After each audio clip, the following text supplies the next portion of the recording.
tumewaelekeza cha kufanya, wamefuatilia, sasa hivi maisha yamebadilika. Kwa hiyo sio kwamba wewe huwezi kubadilika, unaweza. Ila sasa inabidi uamue kabisa kubadilika.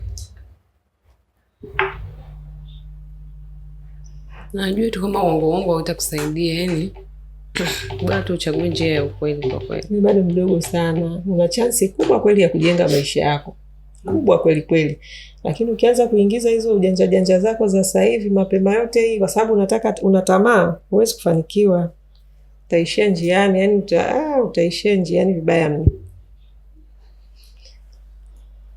Tamaa sio nzuri. Wazazi wako wako wapi? Mwanza? Wote? Ndio. Baba na mama? Ndio. Sasa mbona unasema ni mtu wa Mtwara? Ndio, mimi kabila langu ni Makonde, lakini tunakaa Mwanza. Mnakaa Mwanza? Ndio. Okay. Na una miaka 18? Ndio. Hujasoma? Umeishia darasa ngapi? Form 4 umefika? Ndio. Sasa kwani unakuwa na tamaa? Hapana.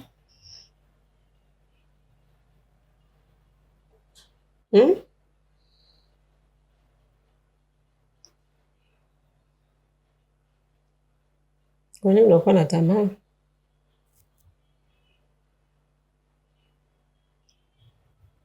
Madam, naomba mnisamehe. Naomba mnisamehe. Tukusamehe? Ndio. Kwa kosa gani? Kwa na tamaa. Kwa na tamaa. Sija kuelewa bado. Umeelewa?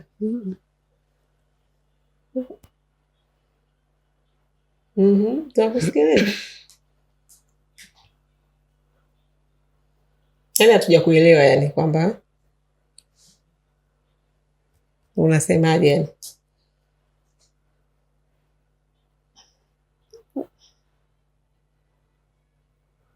Ndio unaenda?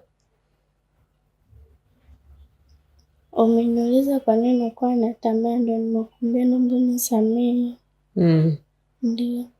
Kwa na tamaa. Kwa kuwa na tamaa. Ndio. Kwa hiyo unakubaliana na sisi kwamba hiyo ni tamaa imekupelekea kufika hapa ulipo? Ndio. Ndio.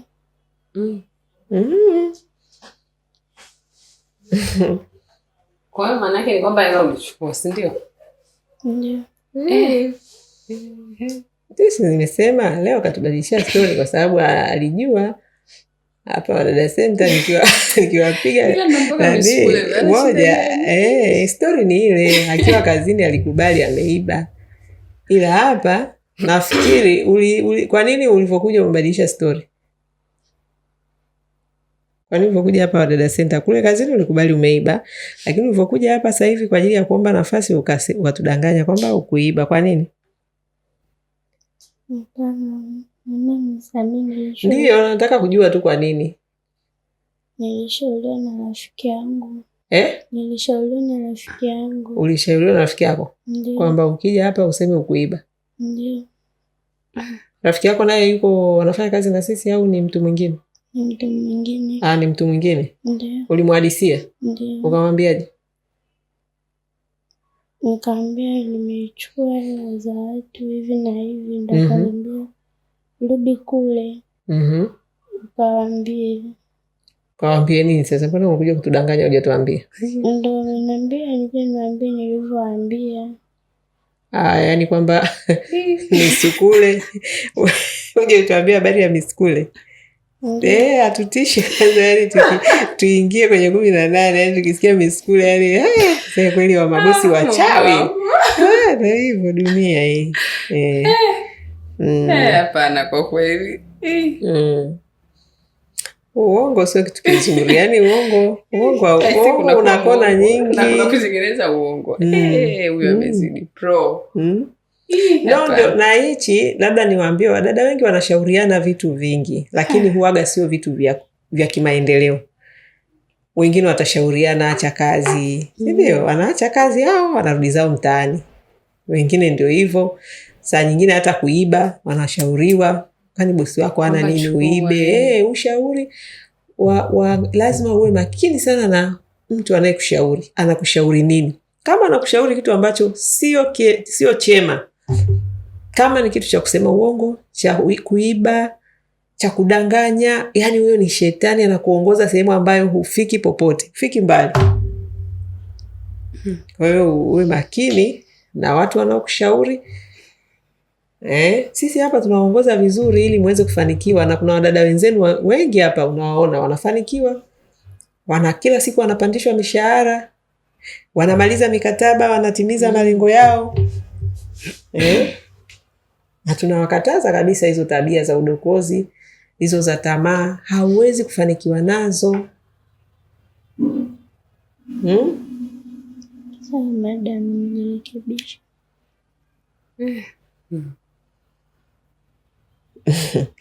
Kosa aliyokushauri uibe ni nani? Rafiki yangu. Naye alikushauri uibe.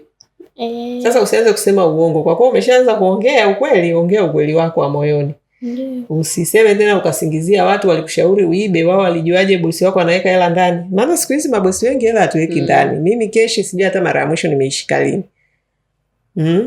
Yeye alijuaje kuna keshi ndani? Wewe ndio ulikuwa unakaa na bosi wako, kwa hiyo wewe ndio uliona pesa zake. Kwa hiyo ushawishi wa kuiba ulitoa wapi? Nilitoa kwake, aliniuliza amna simu kubwa, nikamwambia mimi na simu ndogo. Akaniambia unaishije sasa hivi? Hebu ongea sikusikii. Aliniuliza hauna simu kubwa? Nikamwambia huyo rafiki yako. Ndio. Nikamwambia na simu ndogo. Unaishije sasa hivi? Na kati sasa hivi wote tuko na simu kubwa. Nikamwambia mimi na simu ndogo. Akaanza uko wapi? Nikamwambia mimi nafanya kazi wapi. Nikamwelezea. Akaniambia tafuta sasa, tafuta tamu kwa bosi wako. Ndo na mimi nikawa naanza kuwa natafuta kwenye vitu vya bosi. Ulikuwa unatafuta hela sasa? Ndio. Kwa ajili ya nichukue na mimi ninunue simu kubwa. Na wewe ununue simu kubwa? Ndio. Sasa simu kubwa kwani shilingi ngapi? Maana umechukua 90,000. Wewe mshahara wako ni 150,000. Simu kubwa ni shilingi ngapi? Kuanzia 150,000. Kuanzia 150,000? Ndio. Kwa hiyo ulishindwa kuvumilia ufanye kazi ukipata mshahara wako ndio ununue simu kubwa? Mbona ulikuwa ni kitu ambacho ulikuwa na uwezo tu wa kuvumilia siku chache ukapata hiyo hela. Of course kwetu unaweka hela zako za mwanzo tunazishika kwa ajili ya dhamana, lakini ungeanza kulipa mshahara, yani kwa ushauri kama huo, badala ya kusema angalia kwa bosi wako uchukue, ni ushauri mzuri kununua simu kubwa, kwa sababu sasa hivi utajifunza vitu vingi, ila vitu vya maana. Lakini ungeweza kusubiri kwamba haina shida, mimi labda ndani ya miezi 3 ijayo na mimi nitafanyaje? Tanunua. Na wewe ukawa na uvumilivu na ukawa unamwomba Mungu kwamba nisaidie, nipambane, nitakapopata mshahara wangu ninunue simu kubwa, badala ya kukimbilia kwenda kuangalia hela za bosi wako ambazo sasa zikakutia kwenye matatizo, ukaharibu kibarua chako. Na kuna hela pia zilikuwa zimeshakuja huko. Zote, dhamana zote imeshakuja. Sasa unaona umepoteza hela kwa ajili ya ujinga wako. Kwa ajili ya tamaa ukapoteza dhamana. Umepoteza muda, unapoteza muda. Muone hasara yote hiyo. Umeona vitu vya uongo na wizi unavyokuwa sio mzuri. Wewe unafikiri unafanya kwa faida yako, lakini hasara utakayoipata ni kubwa mno. Yani ni kubwa mno, huwezi kuiona, ni mpaka ikishatokea ndio unakuja kujuta. Na nafikiri hata hapa ulivyokuja umekuja kwa majuto, ingawaje umekuja kwa uongo, lakini tayari uko kwenye majuto kwamba nimeharibu kazi, nimeharibu jina. Unasikia? Acha tabia za wizi. Acha tamaa. Vitu vinatafutwa kwa hatua. Ukiona mtu amefika pale, usifikiri waliiba, tafuta shortcut akaiba, au akatafuta mtu wa kumpa tu kirahisi rahisi. Wasichana wenzio si unawajua huko mtaani wana watoto hawawezi hata kuwalea. Au wewe hujui hicho kitu? Najua. Unajua Ndio. Hizo zote ni tamaa. Sasa unapoanza kwenda kuhangaika na wanaume, unajua kabisa nitapata mimba, nitazaa mtoto, siwezi kumhudumia kwa sababu sina kazi, sina biashara. Lakini we mwenyewe umepewa kazi unavyoshindwa kuifanya kwa uaminifu kama ulivyofanya kwa bosi wako ukamwibia, haya kiko wapi? Umeharibu kazi, uaminifu umeondoka, bosi anakuondoa. Hata mimi siwezi kukaa na mtu ambaye simwamini. Mabosi wote kitu cha kwanza wanachotafuta ni kumwamini dada. Niwe na dada ambaye naweza kumwamini na nyumba yangu na familia yangu. Sasa hizo story mlizokuja kuzichomekea, nilikutana na mama akanipa dawa nikuwekee ushindwe kutembea. Huyu mama nilimwona na misukule. Yaani kwa kweli.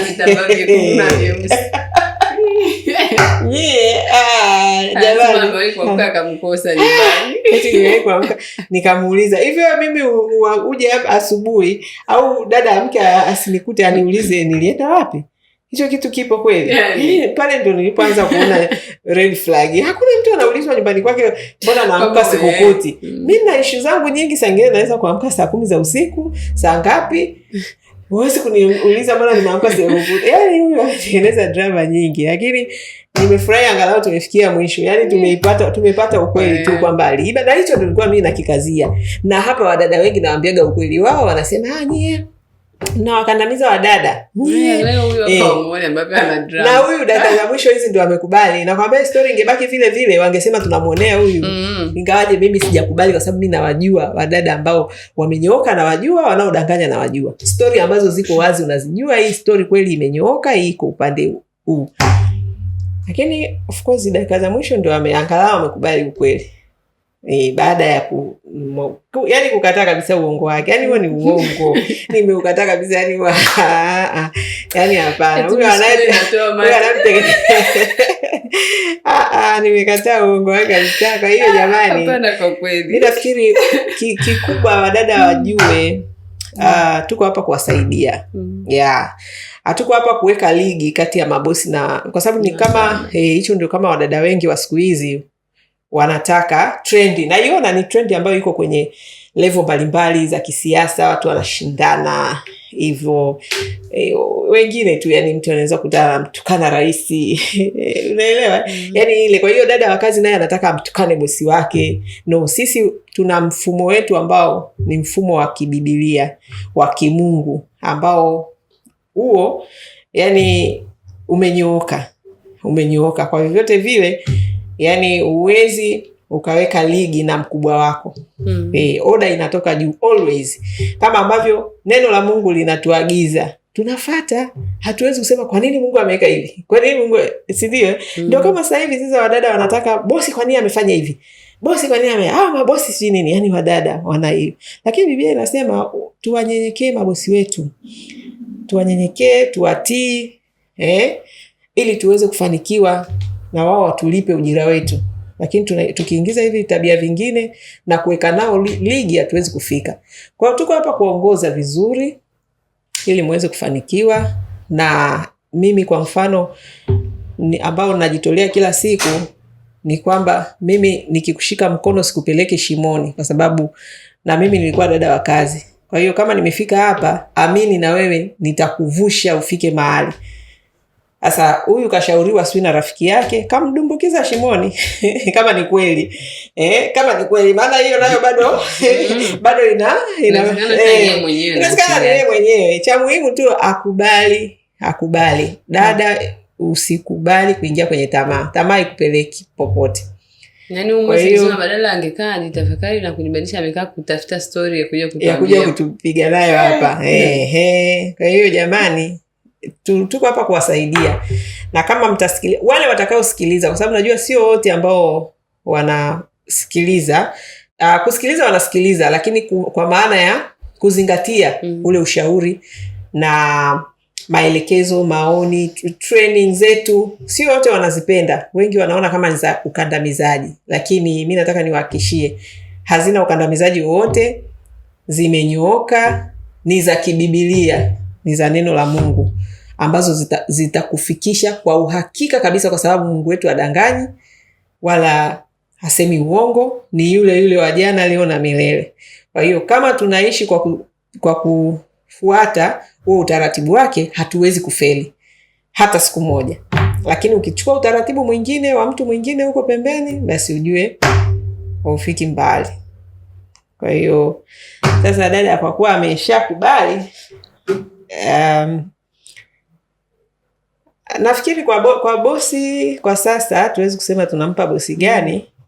Kuna wadada ambao huwa tunakaa nao kituoni kuangalia kama, yani kwa ajili ya kuangalia mienendo yake, tuone kama na yeye anaweza kuingia kukaa hapa kwa ajili ya kufanyiwa hizo uangalizi na Kwa sasa kusema tutampeleka kwa bosi ni uongo. Labda akae hapa angaliwe, afanyiwe hizo training kama kweli anamaanisha ameacha. Umesikia? Ndio. Au unataka kurudi Mwanza? Hapana. Hapana. Mwanza utaki kurudi kwa wazazi wako? Nataka kurudi lakini sio kwa sasa. Sio kwa sasa? Kwa nini sio kwa sasa? Uone kama ndio ungeenda kukaa utulie vizuri, utafakari vizuri mambo ambayo sasa yamekutokea hayo uliyoyafanya, alafu baadaye ndio urudi kazini. Hapana. Hapana? Ndio. Sasa kazini ukienda kuiba tena? Hapana, sitoiba. Utoiba? Ndio. Wala hataona misukule. Na misukule utaiona. Yani dada kiboko. Dada yani. Acheni drama, haziwezi kuwasaidia ya kabisa. Wadada wa kazi sasa hivi yani mnakuwa na vitu ambavyo yani mnajizuia wenyewe baraka. Yani wengine huwa wanajidondosha mapepo yani basi tu visa. Yani anajifanya na mapepo, nakwambia anaweza na kwenye mapepo yake anamtaja bosi wake. Kama bosi wake ndio amempa mapepo. Ukitaka kufanikiwa dada, nimeshasema kuwa mtu uliyenyooka, sawa? Ndio. Usiamini uchawi, alafu mwamini Mungu, mtangulize Mungu wako, acha tabia za ajabu ajabu, utafanikiwa. Na kufanikiwa sio unalala leo kesho umefanikiwa, hapana. Na wadada wenzako hapa wanafanya kazi, huu ni mwaka wa 3, wa 4, wa 5, ndio unakuja kuona mabadiliko. Mabadiliko yanaenda taratibu, si ndio? Ndio. Sio ghafla tu. Unataka simu yako sio ya nini, jiwekee kwamba nikifanya kazi miezi yangu nikiwa kazini, ndani ya miezi 3 mpaka 5 ndo nitanunua simu. Sio unataka ufike tu kwa bosi wako ununue simu hapo hapo, lazima utamuibia. Sawa? Ndio. Haya.